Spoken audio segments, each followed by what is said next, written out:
ప్రధాని మోడీని సీఎం రేవంత్ రెడ్డి బడే భాయ్ అంటున్నారని మరి బడే భాయ్ చోటే భాయ్ కి ఏ విచారని క్వశ్చన్ చేశారు కేటీఆర్.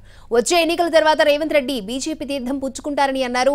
రేవంత్ రెడ్డి మరొక ఏక్నాథ్ షిండే, హిమంత బిశ్వశర్మగా మారడం ఖాయమన్నారు కేటీఆర్. గుజరాత్ మోడల్ అదో మోడలా?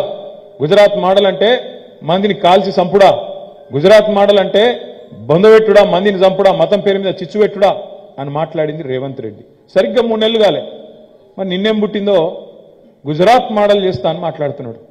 ఆత్మగౌరవం ఉన్న తెలంగాణ బిడ్డ ఏ ఒక్కడు కూడా నిజంగా కూడా నిన్న ఆయన మాట్లాడిన మాటను చీత్కరించుకుంటారు, అసహించుకుంటారు. అట్లాంటిది ఆయన మన ముఖ్యమంత్రి కావడం మన కర్మ.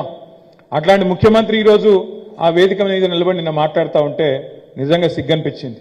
బడే బాయ్ అంటాడు, మరి ఆ బడే బాయ్ ఏమిచ్చిండో చోటే బాయ్కి చెవులో ఏం చెప్పిండో మనకు తెలియదు. నాకైతే ఒకటి స్పష్టంగా కనబడతా ఉన్నది, రేవంత్ రెడ్డి భవిష్యత్తు, రాష్ట్రంలో కాంగ్రెస్ భవిష్యత్తు నాకైతే నిన్న మీటింగ్తోని మంచిగా అర్థమైంది.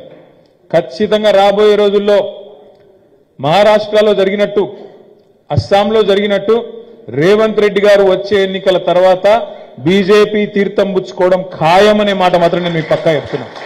మరొక ఏక్నాథ్ షిండే, మరొక హిమంత బిశ్వాస్ శర్మ ఇక్కడనే ఉడతాడు, కాంగ్రెస్ పార్టీని బొందబెడతాడు. నేను ఉత్తగా ఆషమాషికి చెప్తలేని ఈ మాట. ఏమున్నదా గుజరాత్ మోడల్? అదో మోడలా? గుజరాత్ మోడల్ అంటే మందిని